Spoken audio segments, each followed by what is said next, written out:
Hey guys, welcome back. I hope you are having an amazing day. Let's get right into the stories. The first one is an entitled People Story.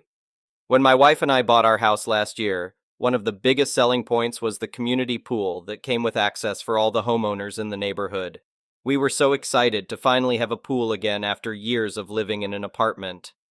Our two kids had been begging us for one, and we thought this neighborhood pool would be the perfect compromise. Shortly after we moved in, we got a visit from Tom, the president of the local homeowners association. He seemed friendly enough at first, welcoming us and letting us know about upcoming neighborhood events and meetings. But then he shifted gears and started pressuring us to join the homeowner association. It's really important that all homeowners on this block be part of the homeowner association, he said. It's the only way we can make decisions that are best for the entire community. I politely declined, saying we didn't want the expense or commitment of joining. I figured that would be the end of it. Boy, was I wrong. A few weeks later, right as summer was starting, I took the kids out to the pool for the first time.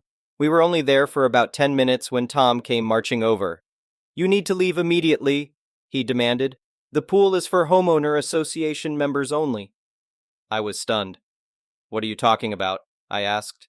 "This pool comes with the house. All the homeowners on the block have access." "Not anymore," Tom said sternly. "The homeowner association board just voted last week that only dues-paying members can use the pool from now on." I started arguing with him, but he cut me off. "Rules are rules," he said. "You can join any time if you want access again." And with that, he gestured for us to get out of the water. My kids were so upset that their first pool day had been ruined. I was fuming as I gathered our things and took the crying kids back home. We had been so excited for the summer, and now we couldn't even use the pool that we were promised when we bought the house? It was completely unfair. When I told my wife what happened, she was equally angry. We agreed we had to fight back against the homeowner association on this. I had seen online that homeowner associations couldn't take away promised amenities like that just because someone refused to join. I printed out the relevant laws to prove our point and brought them with me to the next homeowner association board meeting. But Tom and the rest of the board didn't want to hear it. They claimed the pool belonged solely to the homeowner association, not the whole neighborhood. They said if I wanted access for my family, I'd have to pay my dues like everyone else. Things only got worse from there. Tom and the homeowner association board got increasingly hostile and threatening over the summer. They put threatening notices on our door, warning there would be consequences if we tried to access the pool again. One board member even verbally harassed my wife, spewing profanities at her when he saw her walking our dog past the pool. It was unbelievable how quickly they turned on us. By the end of summer, I'd had enough of their bullying. I decided to fight fire with fire. I hired a lawyer and took the homeowner association to court for revoking our pool access. My lawyer was confident we had an airtight case. State law clearly said homeowner associations couldn't restrict previously guaranteed amenities without very good reason. Wanting more money from dues was not a good reason. Things moved quickly once we filed the lawsuit. The homeowner association tried to claim the pool belonged solely to them, but our lawyer produced the original neighborhood plans showing the pool was a community amenity for all residents. Faced with clear evidence they were in the wrong, the homeowner association gave in and settled out of court. They restored pool access to all homeowners, regardless of homeowner association membership. It felt so good to stick it to Tom and his cronies. They way overstepped their bounds because they got a little power trip from running the homeowner association. To celebrate our legal victory, we invited all the neighbors for a big pool party at the end of the summer. It was a great big middle finger to the homeowner association board members who had to sit and watch all the non-members enjoying the pool. Petty, maybe. But after the hell they put my family through all summer, we deserved a little pettiness. In the end, we decided we still didn't want to join the homeowner association. It was nice to deny them our dues money after the stunts they pulled. And anytime they tried to give us trouble again, we reminded them we wouldn't hesitate to take legal action just like last time. The neighborhood has stayed pretty peaceful since then. I think the lawsuit scared the homeowner association board straight. Tom even came by to apologize, which I doubt was his own idea. The other board members probably made him do it. He's still as smug as ever when I see him around the neighborhood, but he keeps his mouth shut knowing I won't put up with any more of his power trips. Standing up to our homeowner association was one of the most satisfying things I've ever done. They messed with the wrong person when they tried to take away something my family was entitled to. I'm just glad I knew my rights well enough to fight back. Our neighborhood pool access will be forever safe from homeowner association shenanigans thanks to us standing our ground. The next one is a pro-revenge story. I worked at a call center for an insurance company. I was a sales and service consultant looking to move up within the company, so I was always looking to complete additional tasks to improve my chances of gaining the next promotion. As some of you may know, call centers are usually quite toxic and involve micromanaging employees until they hate themselves. This call center was no different. One of the biggest company focuses at the time was our online self-service center, SSC. Basically, it was to assist customers in moving their transactions online so that we didn't have 1,000 calls a day asking for something small such as a change of registration number or updating the address their vehicle was parked at. Consultants were required to promote, read force feed, the SSC to every customer on every call. In the office were roughly 13 team leaders, as well as a senior manager. Each team had roughly 15 people, so altogether there were about 150. 200 people on the floor. Each team leader had their own idea of how it should be promoted and forced that ideology down the throat of their consultants. The most common process was to promote it immediately at the start of the call. You can imagine this was a mess as you call your insurance company for help, and they tell you to jump online before they even discuss or acknowledge your call, which is frankly extremely rude customer service. Additionally, the consultants never received proper training for the SSC, so they were not 100% sure of what processes you could and could not complete online. So no matter what the customer called for, the consultant would tell them at the start of the call they could complete it online. Now, back to me completing additional tasks. I decided to take ownership of the SSC and to help educate my fellow consultants on how we could better promote the online service. I had lengthy conversations with consultants to determine why they were uncomfortable promoting the SSC, and, big surprise, there were two main reasons. They felt it was rude to promote it at the start of the call, and they did not know what processes you could complete online. I organized a presentation with the team leaders and discussed my findings, and asked for their thoughts.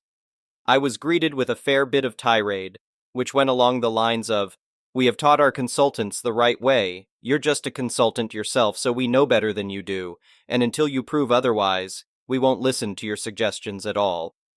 I had a chat with the senior manager, and I told him that the reason we were experiencing low digital promotion numbers was that the team leaders did not understand the capabilities of the SSC and were forcing consultants to promote the service even if they were not sure if their request could be completed online. His exact words were, "Prove it, and I'll take your side on this." I waited until the next big presentation, which included the senior manager, team leaders, and all of their consultants. I requested 10 minutes for a quick presentation on the SSC, and my senior manager agreed without asking what I was planning to do. Cue the malicious compliance. I created a 20-question true-false quiz on the functionality and capability of the SSC, and handed one copy and a pen to each of the team leaders and asked them to fill it in quickly. The look of horror on each of their faces as they received the quiz and realized they knew nothing about the SSC was amazing to see. Their consultants were all smiling ear to ear, as they could see the point I was trying to prove. 10 minutes later, I read out the answers and got the team leaders to mark the sheet of the person seated next to them. It wasn't a surprise when they read out the name of the team leader and their score. None of them scored more than 10-20. The senior manager was seated in the corner of the room with a little smile on his face as he watched this all unfold. He had a chat with me afterward and let me go through with the presentation I had planned for the SSC. Digital promotion numbers increased from 13% to 85% within the space of a week. The next one is a petty revenge story. A few years ago, my college sports team was flying out for a competition. We were departing from our own town, which has a notoriously quick and easy airport experience for those of us who know it well. When flying alone, it's generally no sweat to show up only an hour before, or even less. However, this is always a risk in all airports, even the small ones.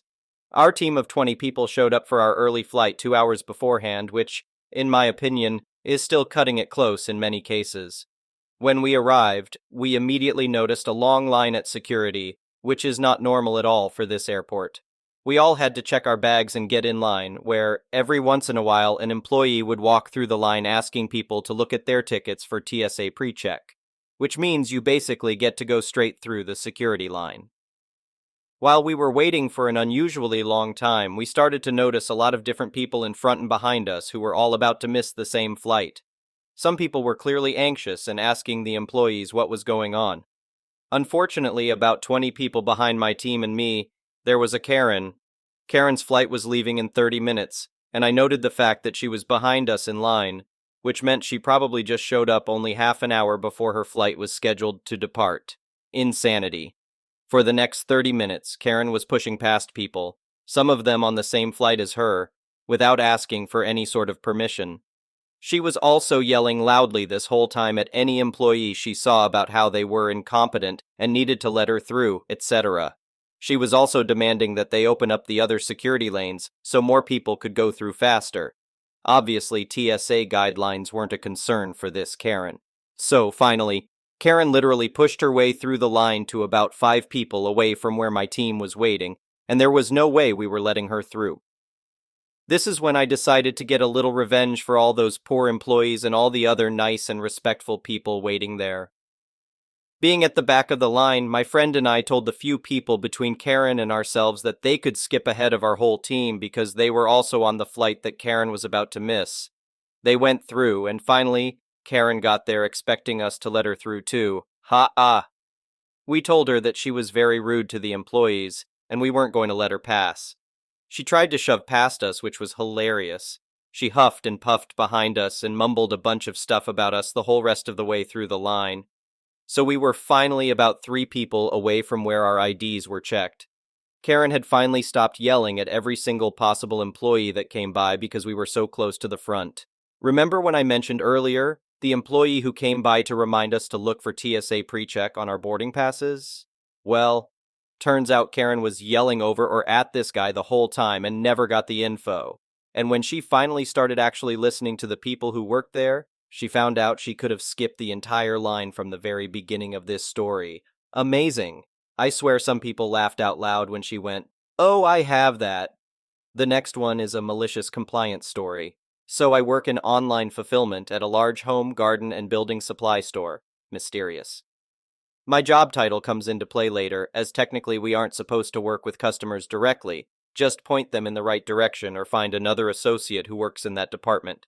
I had a massive order to grab, several heavy and large pieces of sheet metal and screws. Problem is, the sheet metal size I need isn't where it's meant to be, so I'm having to scan pretty much everything to figure out what's what. Bigger problem? This lingering in the wild sadly put me in range of a Wild Karen attack. Wild Karen, raging harpy voice. "Are you gonna help me or not?" Yours truly, suddenly very confused, looking at her, especially as she hasn't spoken to me at all. Wild Karen, increasingly annoyed, seeming, "Well, I've been standing over there forever, and you haven't offered to help me." Yours truly. My bad. I can try, I don't work in this department, so it depends if... Wild Karen, suddenly actively hostile. "Try? No, you will. It doesn't matter if you work in this department or not." Yours truly, taking calming breaths so I don't lash back, wondering what this woman's problem is. "Okay, what do you need?" Definitely unable to control annoyance in my tone as this woman is yelling at me. Wild Karen, this... Not joking when I say proceeds to suddenly pull out a screw and nearly stab me in the eye, shoving it towards me. Yours truly pushes her hand away, feeling much less calm as I have a PTSD reaction to people putting hands in my face, much less a feckin' screw now visibly shaking. "Okay, ma'am, screws are at the end of this aisle. On the left what?" Wild Karen. "I already know that." Yours angrily. "Okay, what size is that? What size do you need?" Wild Karen, even angrier for some reason. "You tell me." Takes a step closer as if trying to seem threatening. Yours angrily, unable to hold back. "I have no clue, ma'am. There's an entire wall of screws. It's impossible for me to tell its size by just looking at it." Wild Karen. "You will not come at me like that." Says me like she's royal, and I should feel afraid. "Your manager would not like that." Yours no longer giving a duck. "You think? Well, I can get a manager if you'd like. Maybe one of them can identify the screw by sight." Wild Karen. "Don't make me mad today. Just do your job." Cue what could count as malicious compliance. Yours fecking over. This idiot realizes I had already told her exactly where the product she needed would be located. Yes, ma'am. I walked away from her to my trolley and proceeded to continue looking for the items on my order. Wild Karen. What are you doing? Yours freely. My job. What was funny was, an aisle over, one of our assistant managers actually was nearby. With Karen ranting and stomping like a toddler, I walked over when I noticed him and told him I had two issues. 1. Can't find the item. 2. Got Karen he may want to talk to. He laughed and showed me where the correct size sheet metal improperly was and totally ignored her, same as I was, until she huffed loudly and stormed away. I don't think she liked that my manager did like how I handled the situation. The next one is an entitled people story. I've been a retail manager for a drugstore chain for over a decade. I've had a wide spectrum of employees. But this employee, we'll call him Ken, was the worst of them all. At the end of the night, the employees share responsibilities for cleaning, sweeping, and organizing the store. Ken constantly gave a response that he didn't sign up to be a janitor. He refused to do anything else beyond cashiering, and there were times he lacked in that as well. Ken was constantly calling off and ditching work. After we gave him a written warning and his not showing up became excessive, we cut his hours. When he continued to ditch, his hours were cut to the bare minimum. Shortly after, Ken started to whine for a raise, specifically an increase of $10 per hour. Me, being a shift manager, I do not make $10 more per hour than Ken. He started to complain that he wasn't paid enough so he couldn't pay his rent, adding on that we would all have to answer for it. I reminded him that the company was paying a commission on a luxury skincare line, $5 commission per product. Sell 2 an hour, you got your $10 raise. He whined that it was too much work. A customer who was the manager of a movie theater offered him a part-time job. He was fired a week later for bad attendance, 2 no-shows and 3 tardies. I told him that the local car dealership was hiring. They were paying the same we paid per hour plus commission. Ken scoffed and said that he didn't want a sales job. I told him that the local Red Lobster was hiring. Ken scoffed and said serving was too much work. Ken constantly complained that we only criticized him and never praised him. I told him praise is earned, not given. I believe somewhere in Ken's mind he was doing a great job and was irreplaceable. Quite often, Ken said he was going to play in the NFL and be extremely wealthy someday. He also said that his parents kicked him out of their house and made him get a job, ruining his dreams. At this time, I had several employees who had just graduated from high school, this being their first job. Ken was 28 years old, only a year younger than me. This is the type of behavior I was expecting from my teen employees, not someone in his late 20s. I think it's safe to say Ken wanted to get paid a lot for doing nothing and didn't realize he's an adult. So one day, another manager and I had to bring Ken back into the office to talk to him about his whining and an incident. Ken tried to get out of us if he was going to get fired. We told him the store manager was going to decide. When we wouldn't give a straight answer, Ken said he quit and left his name badge behind. He continued walking out the door, scoffing, saying how this place sucks, he's out of here for good, and that we were going to be sorry. That manager and I both wrote affidavits saying what happened. I had all the other on-duty employees write affidavits describing what Ken said. Ken came back the next day to collect his paycheck. He left saying we would all pay for what we did to him and that we'd all be sorry. I think in Ken's mind, he thought he was a star employee. A few weeks later, we got notification that Ken had filed for unemployment. Thanks to all our affidavits and some video footage, it was proof enough that Ken quit on his own accord, meaning no unemployment.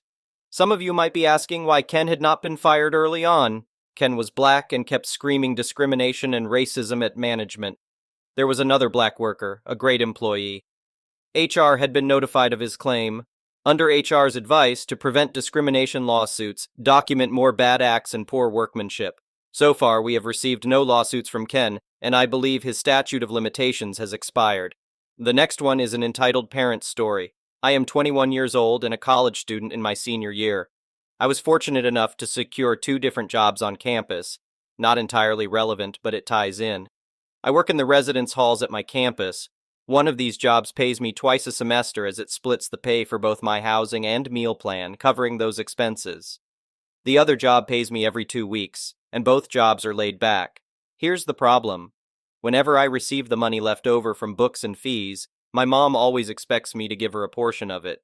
She has even gone as far as checking my school's website to find out when school refunds are expected to deposit. During the week of deposits, she starts questioning me about how much I'm getting back and how much I'm planning to give her. I usually tell her that I'm getting enough back without specifying the amount because she wants half of what I receive. I distinctly remember giving her $700 from my refund once because she found out how much I was getting back. It was my birthday at the time, and I was unhappy about it because I wanted to use the money for myself. Somehow she spent the money within a few days and claimed she used it to pay bills. She then told me that I would have to pay for her meals as well as her fiancé's, not my dad, because they didn't have the money. I asked her what happened to the money I gave her, and she proceeded to guilt trip me by saying, "You're supposed to help family. I gave birth to you and took care of you all those nights when you were a baby, and I was tired." Essentially, she was giving me the whole, "you should help me because I gave you life" speech. She even tried to ask me for money to buy her fiancé a Valentine's Day gift. Fast forward to now, and I'm in a financial bind. She tells me not to ask her for money and she won't ask me for any? Not to sound bratty, but I feel it's unfair, especially since I have no choice but to give her my money, and she never pays me back, but she expects me to pay her back. I'm just waiting to go back to college at the end of July, because I know I won't have to struggle there since I'll have both of my jobs. Thank you for watching. I would really appreciate it if you could like the video and subscribe to our channel if you haven't already. We'll see you again tomorrow.